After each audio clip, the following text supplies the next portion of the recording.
Hello students, this is doctor Himanshu Ojha. आपका अपना college का एक न्यूज़ जो आप सब तक पहुंची होगी कि एजुकेशन मिनिस्ट्री में इस तरह का प्रपोजल आया है कि नीट और जेई में जो एग्ज़ाम होता है उसके स्कोर के साथ 50% वेटेज रहे क्लास 12th के बोर्ड का भी। यानी ऐसे समझिए कि नीट और जेई, जैसे नीट का पेपर हम कहते हैं 720 मार्क्स का है, तो जितने नंबर आते हैं वो 50% हो जाएं और 50% बोर्ड के जो परसेंटेज बनते हैं वो मिलकर के टोटल 100% में से आए। ये प्रपोजल है इस के अंदर। अब कई सारी चीजें, पहले तो समझे कि ये प्रपोजल आया क्यों है। तो sources said board examination marks में भी गिवन 50% वेटेज। ऐसा नहीं है कि प्रपोजल आने का मतलब ये लागू हो रहा है इस साल से। एक प्रपोजल है, इस पर डिस्कशन होगा, रिपोर्ट जाएगी अभी कुछ वीक्स में और उसके बाद में देखा जाएगा कि क्या इसको अप्रूव किया जाए और किया जाए तो कब से किया जाए, 2028-29 कब से किया जाए, ठीक है ना। क्योंकि अगर अप्रूवल आता है तो उसमें 1-2 साल लगते हैं किसी भी चीज को, और सीबीएसई में भी बोर्ड का बच्चा भी 12th में पढ़ रहा है, एकदम से उसको नई चीज मिलती है तो थोड़ा टाइम भी दिया जाता है। तो board examination marks may be given 50% weightage in key admissions that are currently based entirely on entrance exam scores such as NEET and JEE. The proposal is being considered as part of effort. क्यों किया जा रहा है उसको यहां पर ये कहा है, to reduce the high stake nature of a single examination. जैसे नीट एक दिन होता है तो इन्होंने कहा कि भाई एक दिन में बच्चा जरूरी नहीं है पूरे साल में पढ़ रहा है, उस दिन अगर उसकी तबीयत खराब हो जाती है, कुछ भी हो जाता है, तो वो दिन उसका पूरा फ्यूचर कैसे डिसाइड कर सकता है।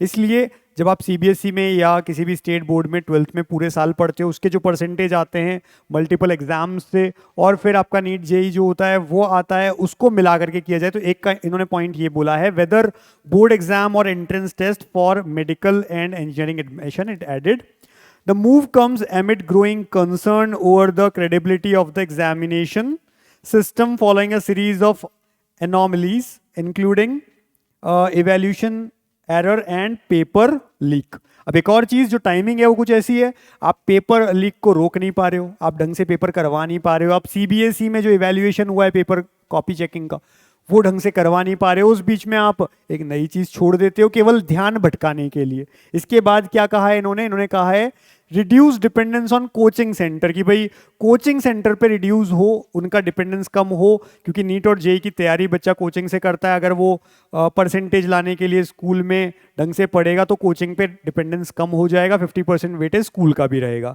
ये इनकी सोच है। The changes being contemplated are 50% weightage for board marks in admission या merit, closer alignment of entrance test with school syllabus to reduce dependence on coaching center, multiple attempts and a gradual shift towards adaptive on demand computer based test. ये सब इन्होंने reason बोले। अब इसमें आप एक और चीज इन्होंने कही है कि डमी स्कूल्स जो चल रहे हैं वो कल्चर भी खत्म हो। बिल्कुल सही बात भी है, हम भी इसको लंबे समय से कहते आ रहे हैं कि आप उसको सही से करिए ना, आज तक आप उसको ठीक नहीं कर पाए। आप अगर ये कह रहे हो कि डमी स्कूल चल रहे हैं, स्टिल आप डमी स्कूल्स चलने दे रहे हो। आप सीबीएसई में क्या कर रहे हो, आप सर्वे लगातार ये करते रहो, पता करते रहो, आप छापा मारते रहो स्कूल्स में, क्यों नहीं कर रहे हो आप एकदम से ये काम करते हो फिर डिसअपियर हो जाते हो, फिर साल में निकलते हो एक बार में। तो आप पूरे साल देखो ना, आप कोचिंग इंस्टीट्यूट्स में भी जाओ, सुबह 8-9 बजे से 12-1 बजे के बीच में अगर कोई क्लास चल रही है और उसमें 11-12 का बच्चा बैठा है तो किसी स्कूल का ही तो है, पूछो उससे कौन सी स्कूल का है, उस स्कूल में जाकर के आप लो एक्शन। तो डमी स्कूल कल्चर आप खत्म नहीं कर पा रहे हो, आप कह रहे हो ये सब रीजन से हम कर लेंगे। कैसे कर लोगे आप ये बताएं कि जिस तरह का पेपर 2025 का था, 26 का रीनीट था, जो टफ पेपर था, क्या वो टफ पेपर केवल स्कूल के सिलेबस को स्कूल में पढ़ करके बच्चा ला सकता है? क्या नहीं ला सकता।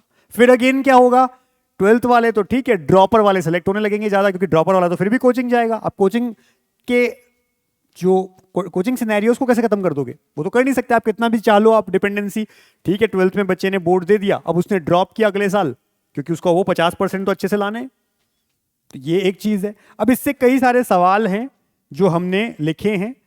ये सवाल यही है कि पहली चीज, अलग अलग मार्किंग सिस्टम या हम कह सकते हैं कि लीनियंसी डिफरेंट होती है। कोई लीनियंट होता है बहुत कि मार्किंग बहुत आराम से मार्क्स मिल जाते हैं किसी बोर्ड में, स्टेट बोर्ड में।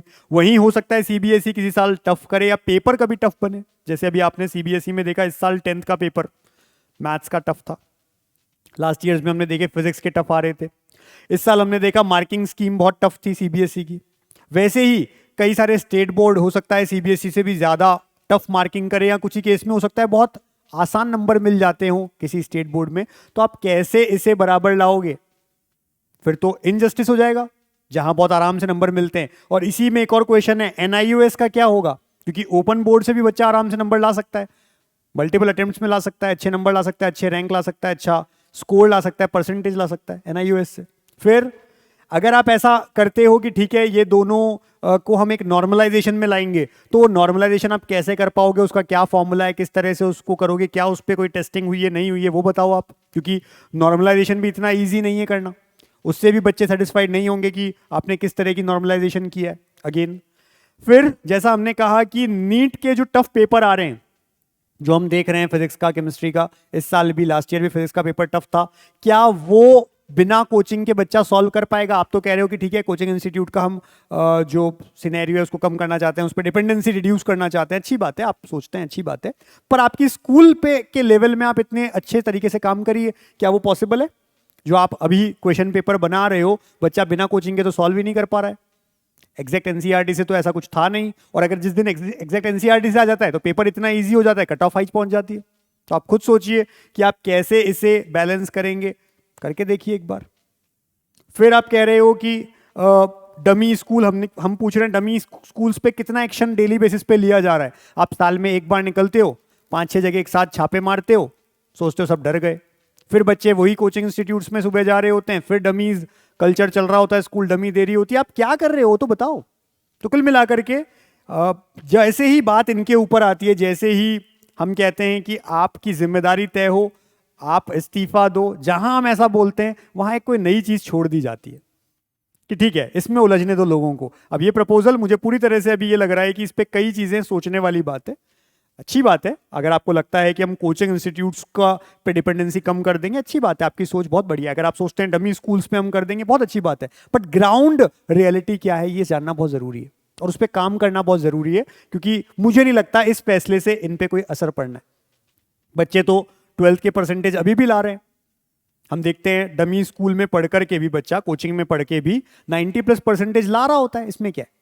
तो उससे कहां कम हो जाएगा। लेकिन अगर सच में अच्छे कोई काम करने, तो आप पहले तो अपने सिस्टम में अच्छा काम करिए, बच्चों को परेशान कम से कम करिए।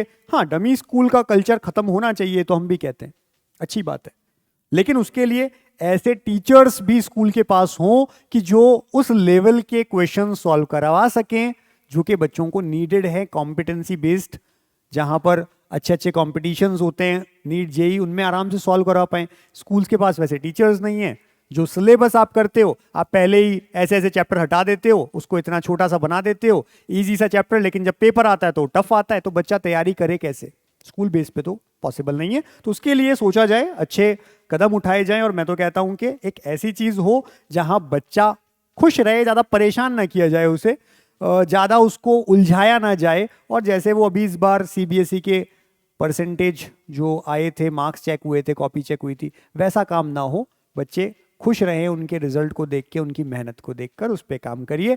आप लोगों के भी जो व्यूज़ हैं आप ज़रूर हमें कमेंट करिए, जिससे ये सब व्यूज़ हम मेल कर सकें इनके इस प्रपोजल पे कि ये इस तरह की प्रॉब्लम्स बच्चे बता रहे हैं। वो आप लोगों के भी, हम लोगों के क्वेश्चंस हम लोगों ने लिख दिए, ये हम लोग भी पहुंचाएंगे, मेल करेंगे, देखते हैं क्या रहता है आगे।